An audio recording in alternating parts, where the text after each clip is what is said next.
એ પ્રમુખ સ્વામી મહારાજે એમના અનુભવ પરથી આ વાત કરી છે કે વિદ્યાર્થીઓને સંયમ રાખાવજો, નહીં તો એનું જીવન બરબાદ થઈ જશે. વિઝન ઓફ લાઈફમાં યુવાનો માટે પહેલી આ વાત અગત્યની છે. અને આ વાત સારા પ્રતિષ્ઠિત કુટુંબોમાં પણ પ્રવર્તે છે. આઈફોન જેને શોધ્યો, શું નામ? Steve jobs. જેમને આઈપેડ આપ્યું, આઈપોડ આપ્યો, આઈક્લાઉડ આપ્યું. એ સ્ટીવ જોબ્સ 56 વર્ષની ઉંમર હમણાં થોડાક વર્ષો પહેલા મૃત્યુ પામ્યા કેન્સરના લીધે. પછી એમના ખાસ મિત્ર નિક બિલ્ટન અને એન્ડરસન એમણે એમનું જીવન ચરિત્ર લખ્યું. જીવન ચરિત્રનું નામ જ છે સ્ટીવ જોબ્સ, કારણ કે itself is a brand name. એ જીવન ચરિત્ર તમે વાંચજો. માતા પિતાએ પણ વાંચવું જોઈએ અને સંતાનોએ પણ વાંચવું જોઈએ કે what is a family life. Steve જોબ્સના એક પ્રસંગ નિક બિલ્ટન લખે છે કે એકવાર સાહજિક જ મેં સ્ટીવ જોબ્સને પૂછ્યું કે Steve, which iPhones do your children use? તમારા છોકરા કોઈ આઈફોન યુઝ કરે છે? ત્યારે એમની દીકરીની ઉંમર લગભગ 15 વર્ષની હતી, એમના દીકરાની ઉંમર 12 વર્ષની હતી. સ્ટીવ જોબ્સે કહ્યું કે my children so far they have not touched an iPhone. આ જીવન ચરિત્રમાં લખેલું છે, હું તમને નામ સાથે આપું છું. જીવન ચરિત્રનું નામ સ્ટીવ જોબ્સ અને આ લેખક નિક બિલ્ટન, જે ન્યુયોર્ક ટાઈમ્સના સબ એડિટર 30 વર્ષ સુધી રહેલા, એટલે બહુ પ્રેસ્ટિજિયસ પોસ્ટ ઉપર રહેલા. નિક બિલ્ટન કે મારા હાથમાંથી ઓલમોસ્ટ પેન છૂટી ગઈ કે what are you talking Steve? તો કે યસ ઇટ ઇઝ. એમને પૂછ્યું વાય? સ્ટીવ જોબ્સે કહ્યું કે મેં અને મારા પત્નીએ સાથે બેસીને ખૂબ ચર્ચા કરીને નક્કી કર્યું કે ટુ વોટ એક્સટેન્ટ આપણે આપણા બાળકોને ટેકનોલોજી સાથે એક્સપોઝર આપવું જોઈએ. પછી અમે એક નિયંત્રણ મૂક્યું, એક સમજદારી મૂકી. અમે અમારા સંતાનો સાથે બેઠા અને સંતાનોને અમે આ શીખ આપી કે બેટા, આ બધી વસ્તુ તને અત્યારે ગમશે, સારી લાગશે, મજા આવશે, તારા મિત્રો પાસે પણ હશે એટલે તને લેવાનું મન થશે, પણ તારા ભવિષ્ય માટે આ વસ્તુ ખોટી છે. અત્યારે તું સારો અભ્યાસ કરી લે. તું સારો અભ્યાસ કરીને સારી પદવી પ્રાપ્ત કરીશ ને તો આવી બધી વસ્તુ તો તારા જન્મદિવસના દિવસે એમને લોકો ઘરે આપી જશે. આવી સ્ટીવ જોબ્સ અને એમના પત્નીએ નાના બાળકોને સમજાવ્યા અને એમના બાળકોએ રાજી થઈને હા પાડી, સમજીને હા પાડી. અને જ્યાં સુધી 18+, 19+ એટલે મચ્યોર એજમાં ના આવ્યા ત્યાં સુધી લોકોએ માંગ્યું પણ નહીં. તમે અહીંયા ઘણા મા બાપ બેઠા છો, તમે કોઈ દિવસ આવી રીતે તમારા સંતાનો સાથે ચર્ચા કરી? કોઈ આમ માથું આમ હા નથી. હા હોય તો કદાચ 2-5% હોય તો એને ધન્યવાદ છે અને અભિનંદન છે. તમે કોઈક સારી ફિલ્મ જોઈ આવ્યા છો એની ચર્ચા કરી હશે, તમે કોઈ હિલ સ્ટેશન ઉપર ફરી આવ્યા છો એની ચર્ચા કરી હશે, કદાચ કોઈ સારો આર્ટિકલ વાંચ્યો હશે, કોઈ સારી વાત જાણી હશે તો એની પણ over the breakfast, over the dinner you might have talked something, discussed. પણ આ વિઝન ઓફ લાઈફની ચર્ચા કરી કે બેટા તારી માટે શું સારું છે ને શું સારું નથી? દરેક મા બાપ ફરિયાદ કરે છે, કારણ કે અમે તો દર વર્ષે ઉનાળામાં ફેમિલી શિબિર દેશ પરદેશમાં કરતા હોઈએ. Every parent has a complain કે સ્વામી હવે આજકાલના છોકરા બગડી જ ગયા છે ને કંઈ માનતા જ નથી ને એને કહેવાનો કોઈ અર્થ જ નથી. તું શું કામ આટલો બધો હારી જાય છે ભાઈ? આ 3 વાક્ય જ સાંભળવા મળશે, જોજો. તેમાં તું શું કામ હારી જાય છે? તું કહેવાનું, વર્તવાનું, પ્રેમથી કહેવાનું ચાલુ રાખ ને. એટલે યુવાનો માટે આની ઉપર તમે નિયંત્રણ મૂકશો તો યાદશક્તિ પણ વધશે, પુરુષાર્થ કરવાની શ્રદ્ધા પણ વધશે અને સારી રીતે તમે આગળ પણ આવી શકશો. અને સારું એકેડેમિક ક્વોલિફિકેશન હશે તો તમને કદાચ ઘણા યુવાનોને ખ્યાલ નહીં હોય કે કઈ કક્ષાના પગાર MNCsની CEO આપે છે. MNCs જે CEOને પગાર આપે છે 10 કરોડના પણ પગાર હોય છે, વર્ષે 50 કરોડના પણ પગાર હોય છે, વર્ષે 100 કરોડના પણ પગાર હોય છે, વર્ષે 200 કરોડના પણ પગાર હોય છે. તમે અહીંયા બેઠેલા મા બાપ એવું ઈચ્છો છો કે મારો છોકરો કે દીકરી આવું સારું ભણે ને આ કક્ષાએ પહોંચે? યસ ઓર નો? તો એની માટે તમારે થોડો સમય આપવો પડે. That is vision of life. બગીચામાં ઘાસ ઉછરે અને ઘરમાં છોકરા ઉછરે, બે સરખું ના કરવું. બગીચામાં ઘાસ ઉછરે ને એમાં શું હોય કે રવિવારે એક તમે અમેરિકા ને યુરોપમાં જાઓ ને તો ઘરની બહાર પેલું ઘાસ હોય ને એટલે કે લોન, એના ગાર્ડનમાં, એને રવિવારે સવારે એકવાર અટેન્ડ કરે, મોં કરી નાખે, મશીનથી કટ કરી નાખે, પછી સોમથી શનિ એને પૂછવાનું નહીં. એમ તમે તમારા સંતાનોને રવિવારે સવારે એકવાર ખાલી પૂછી લો, 6 દિવસ સ્કૂલે ગયો હતો તો કે આ એક્ઝામ હતી તો કે ના, હવે ક્યારે એક્ઝામ તો કે પપ્પા મહિના પછી છે, બરોબર વાંચે છે ને તો કે આ, કમ્પ્લેન નથી ને તો કે ના, હોમવર્ક કરે છે તો કે આ, ક્લાસ વર્ક તો કે આ, ટીચર તો કે કંઈ કમ્પ્લેન નથી, સારું જા રમ. પેલા પોલીસ સ્ટેશનમાં PSI ઇન્ક્વાયરી કરતો હોય ને છોકરાની, પછી એમાં કંઈ લાંબો ભલીવાર આવે નહીં. એટલે વિદ્યાર્થીને સારા એકેડેમિક ક્વોલિફિકેશન માટે મેં આ તમને 3 વાત કરી. એક તો વિદ્યાર્થીએ પુરુષાર્થ કરવાનો, રાધાકૃષ્ણની વાત કરીને, બીજું સંયમ નિયમ રાખવાનો, સ્ટીવ જોબ્સની વાત કરીને, ત્રીજો માતા પિતાના રોલની વાત કરી કે એમને ઇન્ટરેસ્ટ લેવો જોઈએ. તમને શેર બજારમાં કદાચ 10 સ્ક્રિપ્ટના ભાવ હશે, કારણ કે તમને એમાં ઇન્વેસ્ટમેન્ટ છે, એ જોઈએ, એ જરૂરી છે કે તમને ભાવ યાદ હોય, પણ સાથે તમારા સંતાનોના મેથ અને સાયન્સના પણ માર્ક્સ યાદ રાખવા કે 50માંથી 45 હતા, પછી 40 થયા, પછી 22 ઉપર આવી ગયો છે. એ સ્ક્રિપ્ટ ઘટે છે ને એનું પણ ટેન્શન લેજો. હા, ખાલી પેલી BSc કે NSc ની સ્ક્રિપ્ટ ઘટે ને એનું એકલાનું ટેન્શન નથી, આ પણ એક ટેન્શન છે. So the first aspect of life is a wonderful academic qualification and then you become a smart professional. પુરુષાર્થ પણ આપણે આપણા વ્યવસાયમાં આપણે બેઠા છીએ બધા કરીએ છીએ, પણ એમાં નૈતિકતા અને પ્રામાણિકતા હંમેશા રાખવાની. Over love of money is dangerous and poison. પૈસા પ્રત્યે એટલો બધો પ્રેમ રાખવાની જરૂર નથી, એના લીધે ખોટું થાય છે. The amount of money that you have in your bank account when you die is the extra work you did, you shouldn't have done. તમે મરો ત્યારે તમારા બેંક એકાઉન્ટમાં જેટલા પૈસા હોય ને એટલું તમે એક્સ્ટ્રા કામ કર્યું, તમારે કરવાની જરૂર નહોતી. અને કદાચ હતા, પૈસા વિશે એટલું સમજી રાખજો કે you have to give it or leave it, you can't take it with you. પૈસા સાથે નથી આવતા, કાં તો મૂકીને જવા પડે અને કાં તો પછી ક્યાંક આપીને જવા પડે, સદપ્રવૃત્તિમાં કોઈક સદ સ્થાને. એટલે over love of money is a poison, એ ઝેર છે, એના લીધે આપણે ખોટું થાય છે. અને ખોટું થાય ત્યાર પછી માણસને પોતાની પ્રતિષ્ઠા, પોતાની સત્તા, પોતાનું સ્થાન કંઈ જ ભાન રહેતું નથી, અને પછી બધું ખોવે, કારણ કે અનૈતિકતા અને અપ્રામાણિકતા તરફ જાય. તમારી કંપનીનું નામ સત્યમ હોય ને તમે અસત્ય પ્રેક્ટિસીસ કરો તો 8,000 કરોડનો માણસ અત્યારે જેલમાં છે, વિઝન ઓફ લાઈફ પૂરું, 7 years રિગરસ ઇમ્પ્રિઝનમેન્ટમાં છે, દિવસમાં 3 વખત 3-piece સૂટ બદલતા હતા, અત્યારે તો કેદીના કપડાં પહેરીને ચટાઈ ઉપર સૂવે છે. તમે કિંગ ઓફ ધ સ્કાઈઝ હોય પણ તમે ખોટું કરો, તમે ભારત પાસપોર્ટ વગર છોડવું પડે. પાછા બોલાવે છે, આવે છે એટલે ઘણાને તકલીફ પડવાની, મોઢું ખોલશે એટલે. તમે હજારો પરિવારના સહારા બન્યા હોય, હજારો પરિવારને તમે ઘર બાંધી આપ્યા હોય, સ્ટીલ યુ કેન લાય બેસહારા ઇન તિહાર ફોર 4 years. 20,000 કરોડનો માણસ તિહારમાં છે, બધું વિઝન ઓફ લાઈફ પૂરું, લાઈફ બરબાદ થઈ ગઈ. નૈતિકતા અને પ્રામાણિકતા તમે જીવનમાં ન રાખો ને તો you cease to be a human being. It's an animal life, it's not a human life.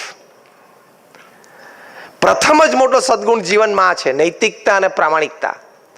અને તમે જીવનમાં નૈતિકતા પ્રામાણિકતા ના રાખો તો તમને તમારા જીવન જીવવાનો આનંદ કેવી રીતે આવે? You are constantly cheating your own કોન્સાયન્સ.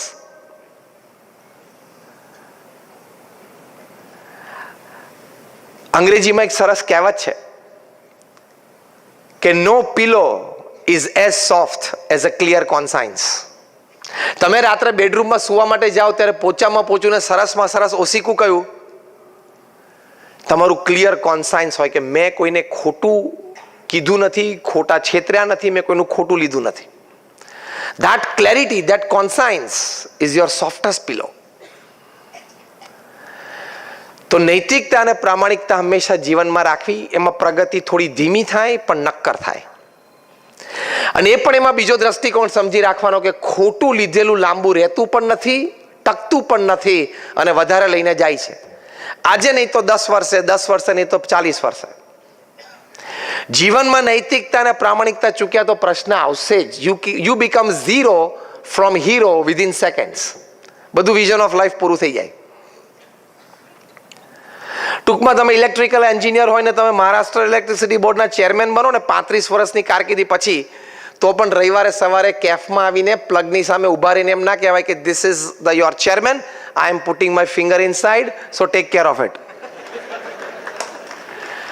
Maharashtra electricity બોર્ડના ચેરમેનને પણ પ્લગમાં આંગળી નાખવાનો અધિકાર નથી. આ વાતમાં ઘણો મર્મ છે, તમે સમજજો.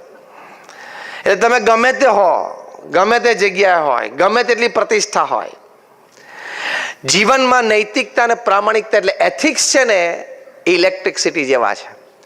જેમ ઇલેક્ટ્રિસિટી એ તમારા પદ પ્રતિષ્ઠાને નથી ઓળખતા, એમ મૂલ્યો પણ છે તમારા પદ અને પ્રતિષ્ઠાને ઓળખતા નથી. ઇલેક્ટ્રિસિટી તમને ચોંટાડી દે એમ આ પણ તમને ચોંટાડી દે. એટલે કાંઈ ગર્વ લેવાની વાત નથી. સીધી લીટીની સમજણ છે કે નૈતિકતા અને પ્રામાણિકતા રાખવી. આ તો વ્યવસાયની વાત કરી. વર્તનમાં પણ vision of life is developing your pure character. જે આપણે વાત કરી છે તે ગ્રેટ હ્યુમન બીંગ, તો વર્તનમાં પણ નૈતિકતા અને પ્રામાણિકતા આવે. વર્તનમાં પણ તમે નૈતિકતા અને પ્રામાણિકતા ચૂક્યા તો 10 વર્ષે, 20 વર્ષે, 30 વર્ષે અને 40 વર્ષે પણ મી ટુ ના કેસ ખુલે છે. ખુલે છે ને. હજી તો આ ટીપ ઓફ ધ આઈસબર્ગ છે. મેં કીધું ને, વિઝન ઓફ લાઈફમાં I talk practical, I not talk theory. હજી તો આ ટીપ ઓફ ધ આઈસબર્ગ છે. જેમ પેલી બરફની મોટી શિલા દરિયામાં જતી હોય ને, તમને એમ દેખાય કે ઘણી મોટી છે, પણ 1/10 પાર્ટ જ ઉપર દેખાતો. આપણે બધા ફિઝિક્સ ભણ્યા છીએ, that is the force of buoyancy. ઉપર 1/10 પાર્ટ જ દેખાય, 9 ભાગ બીજા અંદર રહેલા હોય. એ આવશે બધા બહાર. અને એ આવે મી ટુ, એટલે મોટા કેબિનેટ મિનિસ્ટર હોય ત્યારથી મોટા MNCના CEO હોય, બધાના રાજીનામા પડ્યા કે નહીં? કેબિનેટ મિનિસ્ટરથી માંડીને MNCના CEO સુધી બધાના રાજીનામા પડ્યા. આ તો જેના નામ એવા હોય કે ન્યૂઝપેપર વાળાને લખી શકે એવા નામ જ આવે છે ન્યૂઝપેપર. બાકી એની નીચેનું લેવલ તો કેટલું છે, જે રોજના 15-25 તો એમનામ રેઝિગ્નેશન પડતા હશે. નૈતિકતા અને પ્રામાણિકતા વર્તનમાં ચૂક્યા, વિઝન ઓફ લાઈફ પૂરું. વિઝન ઓફ લાઈફમાં આવે છે. અને આ મી ટુ મુવમેન્ટ પછી મેં બહુ વિચાર કરીને કહ્યું કે ભવિષ્યમાં છે ને C2 મુવમેન્ટ આવશે. એ આપણી પેઢી જોશે કે તમે કોઈની સામે જોયું હશે ને અને એ દ્રષ્ટિમાં પણ મલિનતા હશે ને, એ પણ રિપોર્ટ થશે. That is called the C2 movement. એ આવશે. પણ જ્યાં સુધી કોર્ટમાં ને લીગલી પ્રૂવ ના થાય ત્યાં સુધી તો એને સજા ના થાય. આવતા 15-25 વર્ષમાં એવા સોફ્ટવેર્સ ડેવલપ થશે, આપણે જોશું. અને બધી જગ્યાએ CCTV કેમેરા તો લાગેલા જ છે. લંડન દુનિયાનું એકમાત્ર શહેર છે જેમાં 1 સ્ક્વેર ઇંચ જગ્યા પણ કેમેરાના આઈની બહાર નથી. પબ્લિક સ્પેસ 1 સ્ક્વેર ઇંચ પણ પબ્લિક સ્પેસ એવી નથી જ્યાં કેમેરો ના હોય. એવું બધે થઈ જશે.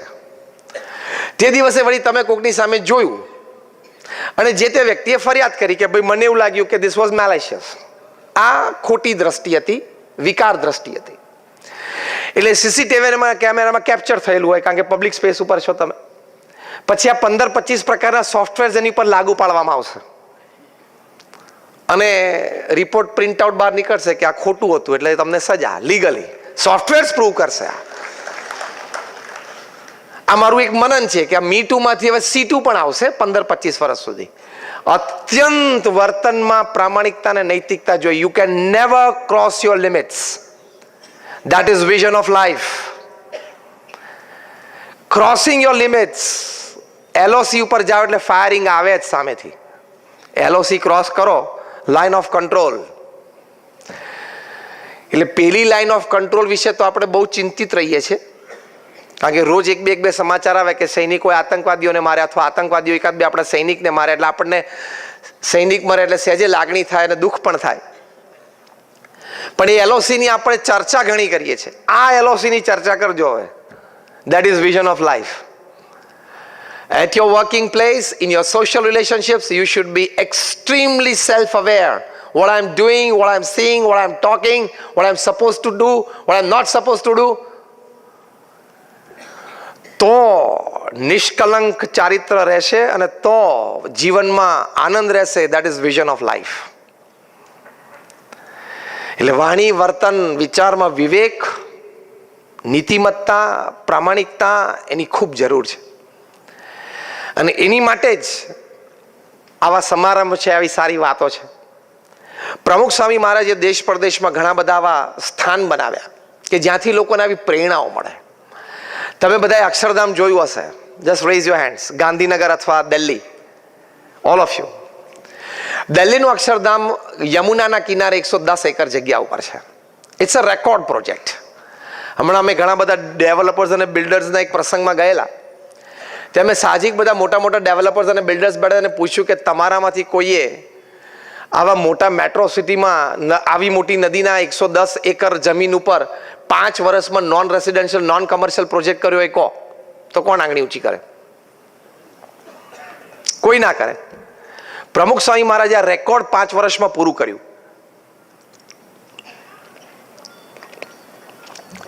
ત્યાંથી ઘણા બધા લોકો જીવન જીવવાની પ્રેરણા લઈને જાય છે. દે get a vision of life.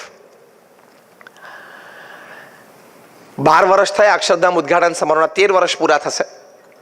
અમારે એવરેજ આવી 17,000 પીપલ પર ડે. 17,000નો ફૂટફોલની એવરેજ આવી. પહેલા અમે પ્રસંગો યાદ રાખી શકતા હતા, હવે અમે પણ યાદ નથી રાખી શકતા. હવે અમે રેકોર્ડ પણ નથી રાખી શકતા કે લોકો ત્યાં આવીને કેવી રીતે પોતાનું જીવન પરિવર્તિત કરે છે. દે get a vision of life, they get a clarity of life. એમાં અમે જનરલ વિઝિટર્સ બુક પણ મૂકી છે કે જ્યાં દરેક વ્યક્તિને કંઈક પ્રેરણા મળી હોય તો પોતાનો અનુભવ પણ લખી શકે અને કદાચ કોઈને કંઈ સજેશન હોય તો એ પણ લખી શકે. એમાં 2006ની સાલમાં જનરલ વિઝિટર્સ બુકમાં એક सामान्य नाना व्यक्ति ये बात लखेली कि मैं हरियाणा के एक छोटे से गांव में से आता हूं. मेरी उम्र 50 साल की है. मैं जीवन में सिर्फ 2 दफा यहां दिल्ली आया हूं. एक जब हमारे गांव में कोई बड़े घर में शादी थी तो बारात में आया था, और एक दूसरी बार यहां अभी आया. गांव में से सबने कहा कि चलो अक्षरधाम देखने के लिए चलते हैं, इसलिए आया. मैं बहुत छोटा आदमी हूं, ये लखे छे. मेरा व्यवसाय ये है कि मैं घर घर जाके दूध बांटता हूं. पेला गामडाમાં 70-80 घर हो तो पेला साइकिल ऊपर दूध लेने जाए ना कैन ना, तो कि मैं दूध के कैन लेके घर घर जाता हूं. सुबह में शाम 2 दफा दूध देता हूं. मेरे जैसे और 2 है गांव में. लेकिन यहां आया, अक्षरधाम के दर्शन किए, प्रदर्शनी सब देखी, इतनी प्रेरणाएं मिली कि आज से मैं प्रतिज्ञा लेता हूं कि मैं अपने दूध में पानी नहीं डालूंगा. એવું લખ્યું છે. એને જઈને બીજા 2 દૂધવાળાને વાત કરી, એ લોકોને પ્રેરણા મળી. એટલે અમે હસતા હસતા કહીએ છીએ કે હરિયાણાનું એ નાનું ગામડું, ત્યાં બધા આજે સારું અને ચોખ્ખું દૂધ કદાચ મુંબઈ વાસીઓ કરતા પણ સારું પીવે છે ને, થેન્ક્સ ટુ અક્ષરધામ. સાઉથ નેપાળના એક ગામમાંથી 2 બિઝનેસમેન આવ્યા અને એ લોકોએ જોઈને એટલી પ્રેરણા મળી કે આપણે નોનવેજ છોડી દઈએ, આલ્કોહોલ છોડી દઈએ. જો આટલી સરસ સ્થાન, આટલી સરસ પ્રેરણાઓ આપણને અહીંયાથી મળી છે. એ લોકોએ ગામમાં જઈને વાત કરી. ગામમાં બધાએ કીધું ચલો બધા અક્ષરધામ જોવા માટે. 600 જણાનું આ ગામ, અને લગભગ 12 થી 14 બસ કરીને બધા અક્ષરધામ આવ્યા, નેપાળથી દિલ્હી.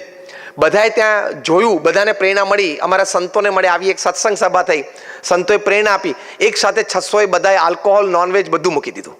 Vision of life. જે પ્રમુખ સ્વામી મહારાજે કહ્યું કે જીવનમાં પવિત્રતા જોઈએ. આજે એ ગામમાં કોઈ દારૂ પણ ગાળતો નથી. 3-4 જણાનો આ વ્યવસાય હતો, એ લોકોએ જાતે જ તોડી નાખી જગ્યા.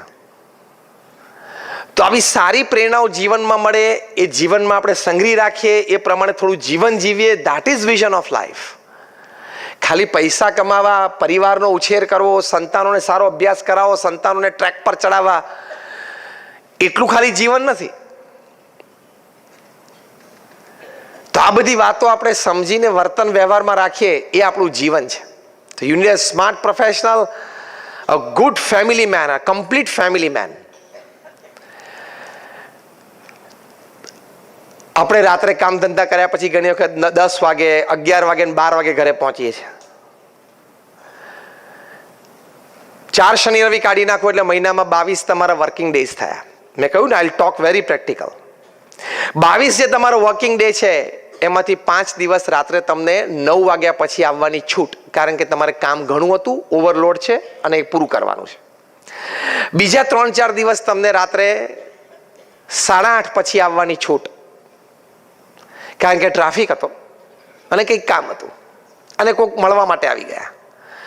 પણ બાકીના 15 દિવસ તમે જો રાત્રે 8 વાગ્યા સુધી પોતાના પરિવાર પાસે પાછા ન આવી શકો તો સમજવાનું કે you are a very bad manager of time and work.